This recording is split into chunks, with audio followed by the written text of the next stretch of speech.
मला माफ करा, मी असं नव्हतं करायला पाहिजे. पण मला तुम्ही समजून घ्या, मी तुमच्या फायद्यासाठीच केलं हे सगळं. तुमच्या लक्षात नव्हतं येत म्हणून मी तुम्हाला सगळं प्रूफसहित दाखवणार होते. मला त्या दिवशीच म्हटलं ना का तू ह्या गोष्टीतून लक्ष देऊ नको. कोणीतरी हे कामं चालू केले, तुला मा एवढा फायदा, केव्हापासून तू मा एवढ्या फायद्याचा विचार करून राहिली.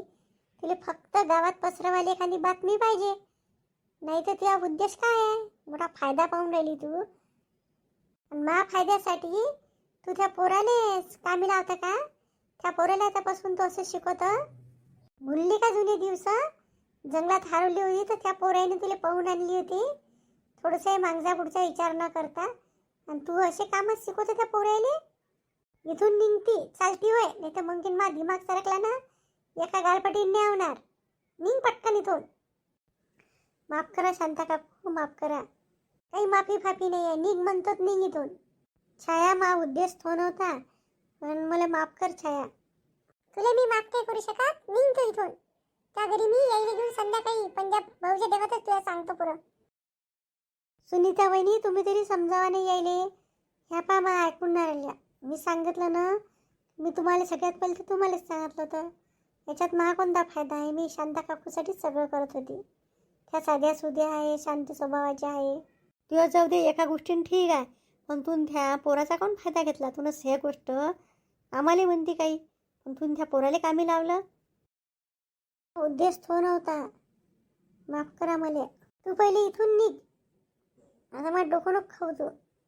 मी जातो, पण तुम्ही ना कृपा करून यायला सांगा नका.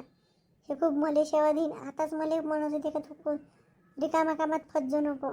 माफ करा मला शांता काकू, मी आता याच्या बाद कधी काही करणार नाही. निघ म्हटलं नाही इथून तर निघ. तुला निघ म्हटल्यावर वापस काय लिहून राहिली?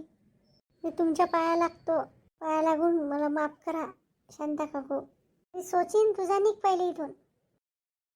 शांत व्हा शांताताई. मी शांतच आहे, पण किती हिंमत हो ह्या पद्माची असे कामं करायसाठी. हिला अद्दल लावा लागते चांगली. आता आपण हे गुन्हे करत राहते ना, माफ करत राहतो. मी जातो शांता काकू घरी. ते पद्याला चांगलं झोडपतो. ते पोराबाळीत जात आहे, झोडपू नको त्याले. तू प्रेमाने विचार, झोडपून काही फायदा आहे का? त्यानं चॉकलेटच्या लोभाबाई केलं हे काम. बरं झालं लवकर लक्षात आलं. एक नाही समजत, ह्या पद्माले अशा आयडिया सुचतेच कुठून? वहिनी तिला काम नाही, काही नाही. कोणतं काम आहे? दोघंच नवरा बायको राहते, कामाला जायची चिंता नाही, काही नाही. पंजाब भाऊ कसे दुकान पाहते, तिला काम आहे का? इकडे तिकडे लटंग लटंग करते. स्वभाव माणसाचा बदलते का? तिला काम केल्याशिवाय गमत नाही. मला तरी वाटते आता ते डबल नाव नाही घेणार. जर ते काचे लोक काचे ती टाका, ते नाही म्हणत का कुत्र्याचं शेपूट नळीत टाका का काचे ती टाका, सुधारते का ते? तर तिच्यापासून वाचून राहा लागते आपल्याला. जा तू छाया, आता हे बी येईन आपला शिक्का खोटा. तर आता काय केलं येईन, तर कसं कसं यायचंच नाव बदनाम झालं. काही नका पकडू शांता काकू तुम्ही. एवढे चांगले दिनाचे बाबा, काही तुमच्या मनात विचार आला कसा? मनात विचार नाही आला. विचार आला असता तुम्ही तर 15 दिवसापासून सुरू आहे ही गोष्ट. मी केव्हाची ध्यानी मनी नाही धरली. तुम्ही ना दिनाच्या बाबावर एकदम भिड जा नका. मी काय दे भिडू, पण मला वाईट वाटून राहिलं. या पाहिजो पदेल तू कर, शेवा नको देऊ.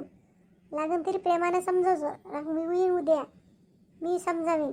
हो तुम्ही म्हणता काकू तर ठीक आहे. मग जातो मग मी. चाल छाया.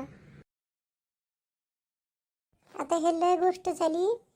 संध्याकाळी शांततेनं यायला विचाराच लागते आता मुले काय आहे तर. कुठे गेला पद्या? आला का घरी? काहून काय झालं छाया? काय झालं म्हणून विचारता? त्या पद्मानं त्या पद्याला कोणतं काम सांगितलं? शाळेत मास्तरी काय करते, कोणासोबत बोलते, तुमचं लक्ष राहते का कुठं? मला काय म्हणतं? मी तर कामाला जातो ना दिवसभर. त्या कामाला जाता? कोणत्या कामाला जातो म्हणजे तुला माहित नाही का मी कोणत्या कामाला जातो? तर 24 तास डोकं बांधून. डोकं दुखते, डोकं दुखते. दुखते म्हणून तर बांधतो ना मी. जाऊ द्या, तुमच्या संग बोलण्यात राम नाही. आला का तो घरी? आला ना मग, शिस्ताला बसलाय अंदर. पद्या बाहेर ये. तर वय जास्त करू नको तू, हळू बोलणं. काय केलं होतं त्या पोरानं? पद्या कुठे लपून बसला तर पटकन बाहेर ये. काय म्हणे तुला ते पद्मा काकू? मला पाहून पळाला का तू? मी सांगतो खरं खरं सगळं. त्या काकूनं खूप सारी चॉकलेट दिले ना म्हणे का नवीन मास्तरीन आली ते काय काय करते तर फक्त सांग. म्हणून मी हो म्हटलं. तुला कोणी काही सांगा नाही हे देतो तर तू ते काम कोणाची काही काम करशील का? मला विचारलं का पहिले? मला वाटलं का काय सांगू हे काकू चॉकलेट देते म्हणून फक्त सांगायचं होतं का टीचर काय करते. काय सांगितलं मग तुला? नाही सांगितलं मला टीचर काही दिसली नाही. मी खोडं खोडं सांगून दिलं का टीचर जेवत होती रूममध्ये त्या स्टॉप रूममध्ये. मग ते टीचर पद्मा काकू म्हणे डब्बा आणला होता का म्हणे तिने त्या बाबाच्या डब्यात जेवली म्हणे. सांगून दिलं खोटं खोटं. टीचरने डब्बा नव्हता आणला तिने त्या बाबाने डब्बा दिला होता म्हणून.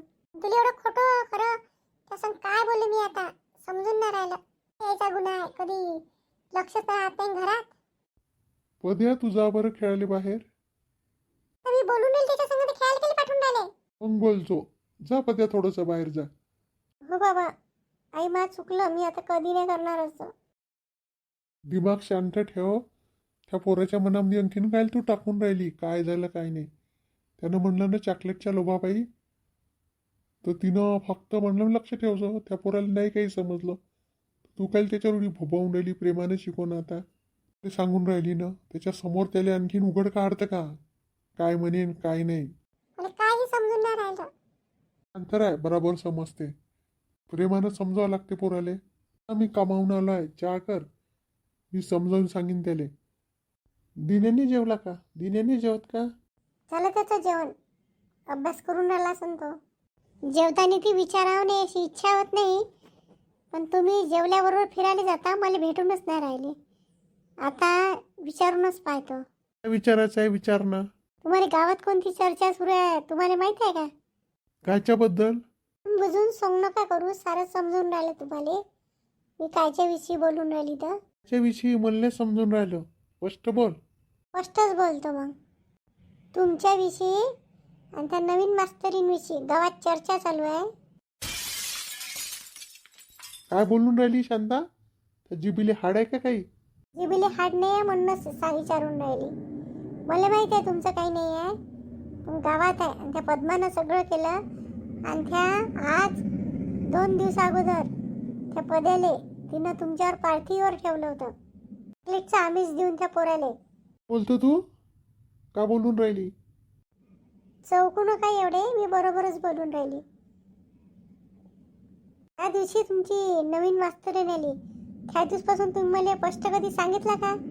कास टीचर आली आज असं तसं मी नेऊन देतो का? त्या टीचरची गाडी खराब झाली तिच्यासोबत मी कॉफी प्यायला लागलो सांगितलं का काही? याच्यात सांगायची काय गरज आहे? काय सांगू त्याच्यात? केली मी 1-2दा मदत तिची. तू शाळेत आली ती तुला ते बोलली तुला आजीबाई काकूसारखी दिसते म्हणे आजीबाईसारखी. तर मी तिनं मला माफी मागितली. मी तिने म्हटलं असं बोलायची तुम्ही शोभलं का तुम्हाला असं बोलणं? त्यात काय सांगायचं आहे आता? जेव्हा मग मी बोलतो व्हायच्या वेळेसच बरोबर गोष्ट काढली तू ना. जेव्हा म्हणता आता ह्या मास्तरीनले तुमच्यासोबत कसं काम पडते? बाकीचे मास्तर कुठे गेले त्याला सांगू शकते ना. आणि तुम्हीच कोण दिले दररोज नेऊन देता? 2 दिवसच नेऊन दिलं. तिची गाडी खराब झाली ती स्कूटी तर झाली दुरुस्त जाते ती स्वतःहून. तुझ्या दिमागात असं केव्हापासून भरलं? दिमागात काही नाही भरलाय. काच्या नजरेतील असं करावं नाही. जेव तूच. माझी आता बोलायला नाही होऊन राहिला. दुसऱ्याचं ऐकून तू विश्वास ठेवून नाही राहिली. तुझ्याही मनात शक आला काही ना काही. मनात शक नाही आला पण त्या पद्माच्या वागण्यावरून. त्याच दिवशी ओळखलं तर पद्माले का चहा घेऊन आली तिथं. मी म्हटलं तुला काय सांगावं तुला सांगीन तंगीन तुझ्या दिमागात हे जास्तीचं हे बी म्हणून मी तुला काही सांगितलं नाही. आणि तू त्याचा फायदा घेऊन राहिली. तू मला म्हणतं काही सांगत नाही. बापा मी फालतू जेवायच्या वेळेस गोष्ट काढली. बी दिमाग तपलाय ना मी तरी काय करू? काय मा काय गुन्हा? माणसाले म्हणलं तर पाय फुगून जाते. तिकडून ते पद्मा सोंग करते. आता मी तरी काय करू सांगा तुम्हीच मी काय करू?